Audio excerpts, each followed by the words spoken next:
Yo guys, today I did complete all my goals. I ran 3 miles and I set a slower pace because I wanted to experiment with training my body to run at a consistent pace, even if it's not one that I'm most familiar with. So the songs that the tracks that I picked were all in the 9:25 range. And so really it's not a surprise that I was able to finish the miles on time. I just checked my stats. I noticed that my watch has an interface for that, and the first mile was 8:44, second was 9:12, and the third I finished right on time. So I actually finally did that math. I had gotten into that situation where I have a minute left and like 14/10 of a mile left. So I did the math about how long it takes to run a 1/10 of a mile at a 9-minute pace, and the answer that I came up with was 36 seconds, but I'm not sure if that's correct, so you can check my math on that.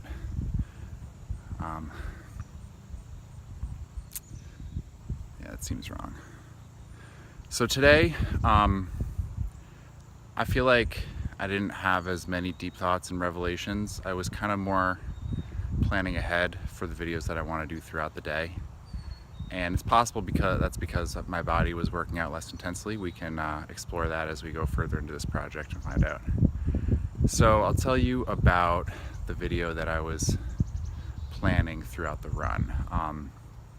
I've been investigating the situation at PucaTrace, where they have enough inflation in their currency that people are very reluctant to send high dollar cards through the system, because it seems like they are, in a sense, only getting about 60% of the value. So if I trade a $10 card for 1,000 Puca points, and those Puca points are actually only worth $6, so if I am losing about $4 on the card, then the convenience factor of Puca is not necessarily enough to justify that $4 differential.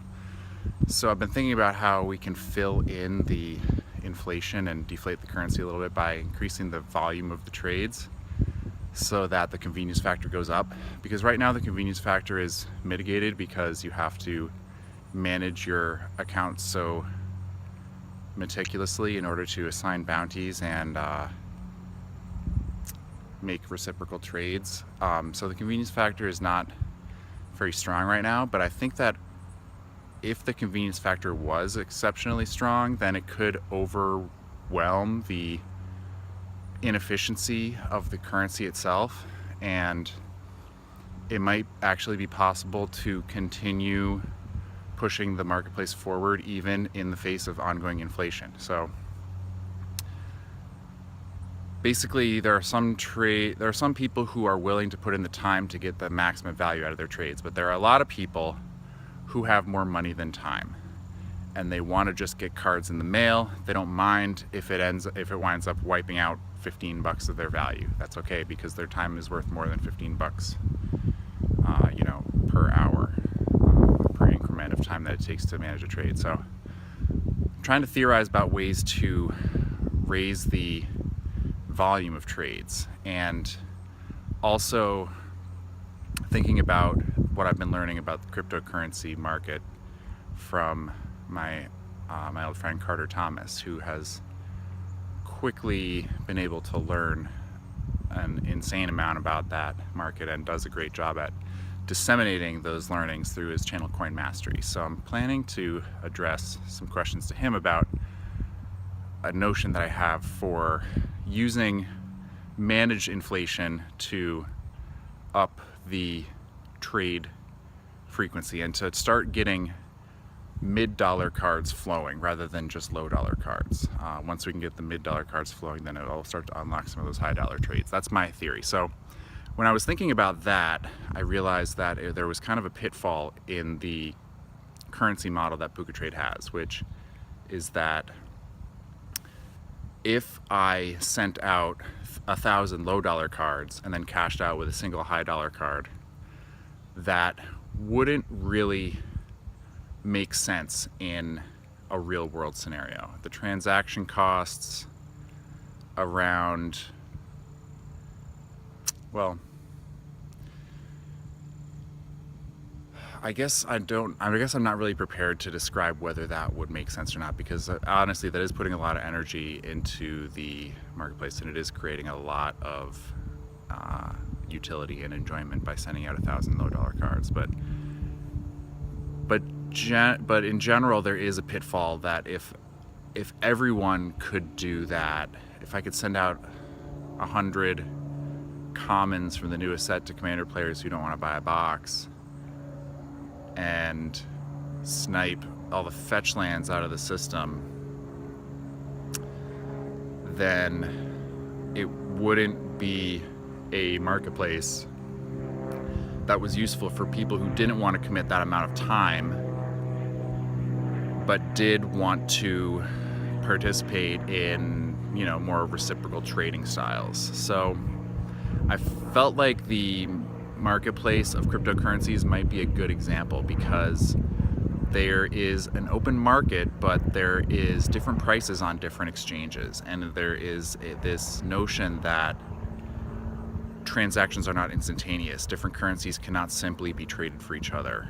There is more democratization than the traditional securities market, but there is still, I think it sort of strengthens the understanding that different currencies are worth different amounts at different times. They have different functions. A $20 bill is not good for everything that a $1 bill is good for. Different currencies have different purposes, and I think it's possible that PucaTrade could strengthen itself against some parasitic use cases by embracing that and going into a multiple currency model. So the one that I came up with was the notion that if you're doing a low dollar trade, you get one currency. If you're doing a mid dollar trade, you get a different currency. And if you're sending out a high dollar card, you get a different currency. And then those three currencies could be exchanged on an internal exchange market where people could you know, they could sell $10 of low ball currency for $6 of mid ball currency. So there's an acknowledgement that once you get into a certain value density in the cardboard, then the value is different. The transaction costs that are built into making a single card transaction are something that we can try to transcend with a peer-to-peer market like this, and therefore